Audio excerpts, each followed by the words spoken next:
Hey, what's up everybody? Welcome back. Brandon again. In today's video, I want to give you guys my initial feedback on the Notorious Lift slippers.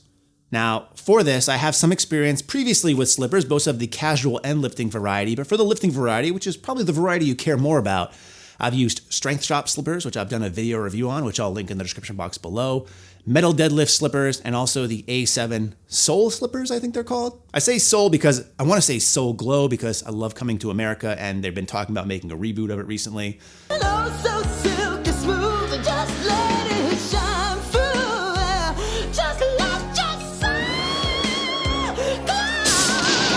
It's probably going to be terrible, but I just have it on the mind.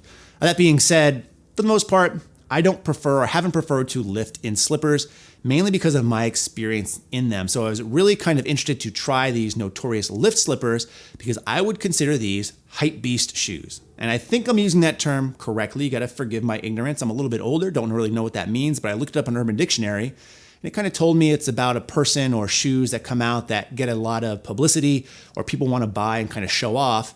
And I kind of think this fits the Notorious Lift shoes because that's how I found out about them. A lot of people were posting about them, making videos, showing them on Instagram, not to mention the recent release they had where they released these stealth versions, which I have here. They sold out in about like 10 minutes. So very popular shoes, yet also everyone who has them has been very complimentary. And I've been getting a lot of questions on what my thoughts are on them. So that's basically just what I want to talk about this video. In terms of sizing, things of that nature, I find they fit mostly true to size. I tend to wear about a 12.5 in most of my other shoes. I got the size that equates to a size 12 in these and they fit fine. As part of slippers, it's kind of like flip-flops. I feel like you can go a little bit smaller if need be just because they're not as constrictive, which kind of leads me to the first issue I really had with the other slippers that I tried and the fact that they didn't really feel like a shoe. So it felt a little bit too minimal for me, almost like I was wearing socks, which for some people is great if you like the comfort or you like training barefoot. I'm not of that type. I like to feel a little bit secure, especially if I'm lifting heavy-ish weight. And that's where I ran into some issues. And I think a big part of the initial slipper things that I don't like, which I see a lot of slipper manufacturers do, is the way they go about constructing their actual footwear, meaning that it's typically just an outsole, which tends to be an extremely flat piece of material. And then they just kind of sew a material on top like a sock. And that's all you really have. So there's no lateral support whatsoever. The material they use is usually pretty flimsy, pretty lightweight, and I don't really feel secure in those shoes. And the problem with using that for lifting is most people tend to externally rotate or ground their feet in on all three lifts, in fact, bench, squat, and deadlift, trying to brace your feet for leg drive on bench, trying to ground in or root in your feet for squatting to make sure that you can really stay stable and your knees don't cave in. And on deadlifts, obviously, you want to be able to drive your feet out, especially if you're like a sumo puller, which I see a lot of people wearing slippers for. Having something that equates to more of a sock and no real lateral support isn't a good thing because I tend to find my feet would bleed over the sides and my ankles would kind of come in and my heels would come in off of the actual sole because, again, the material tends to be very lightweight or very stretchy. Now, the A7 shoe, I think, took a step towards redeeming this by having a strap, so kind of trying to make the shoe more custom fit to the person. But these Notorious Lift shoes actually take that to the next level. So one of the big things I like about them up front is their soles, because when you take a look at it, their outsoles remind me something more of a shoe, where it's not just one flat piece of material, it's actually kind of curved up and kind of caters to your feet to help support you laterally as well. So all throughout the shoe, you'll have these things that kind of come up a little bit and add some extra lateral support. They also have included 2 straps instead of just 1, and you might think that it doesn't really make too much of a difference, but I can assure you it does make your foot feel a lot more secure in the shoe, or in this case, slipper itself.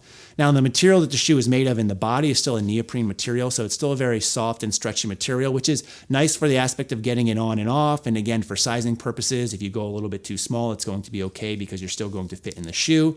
But again, it doesn't really feel as supportive as a shoe would in this case. And again, that's why it's called a slipper. Some people say it slips on very easily, but for those of you that don't like slippers, you might say that it also slips off very easily as well. Now, the construction of the shoe is actually really good. I like it a lot. Again, compared to something like the Strength Shop slipper, which retails for like $13, which is basically just a sock with a sole on the bottom. Those didn't have the best build quality, but again, you weren't paying that much for it. These particular slippers retail for like $35, I believe, and then with shipping, it's probably going to end up costing you around $40, which is kind of in line with some of the stuff like the metal deadlift slippers and some of the other higher end slippers out there, which is a very interesting thing to say. Now, as far as these actual slippers go, like I said, I like them a lot. I've been using them to do all of my main lifts. I haven't had any issues with them. In fact, I find that the actual soles on these are very, very grippy compared to some of my other normal shoes that I lift in. So things like leg drive for bench or anything like that, I feel really good. And I also feel really connected to the ground because they're very minimal. Now, these do have insoles, which are removable if you really want to do that. I haven't found that to be necessary. But again, based off your personal preference, as well as the sizing that you go with, if you need a little bit of extra room, you may be able to remove those just to fit a little bit better. Now, for these shoes themselves, even though I do like them and I would recommend them if you're looking at slippers or something as a minimal shoe to wear, there are some things that I think could potentially be improved upon. Number one is still the lateral support of these shoes. So as I mentioned, they do have the straps, they do have the outsoles that are turned up a little bit, but because the material is still neoprene, I think if you really try to externally rotate hard, which I think most people will be doing when they're lifting, I still find my foot bleeds over some and my heels come in some.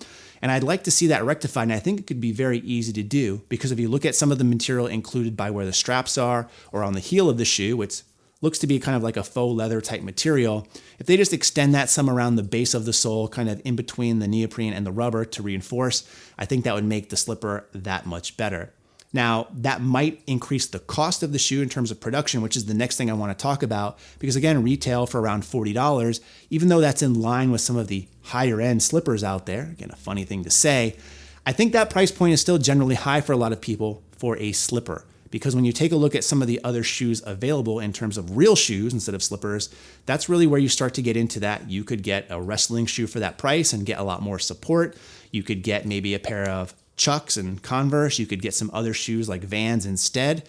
So I think it's really kind of in that gray area of why don't you just get a pair of shoes at that point? So I think if they could get the price down to around $30 shipped, I think that would be the sweet spot and ideal spot for them. Maybe if they continue to do the volume that they're doing, they can do that. Or if they start offering discount codes or things of that nature.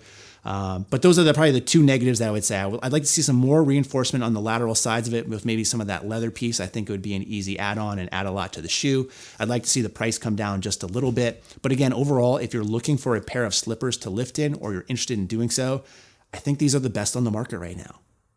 Prove me wrong.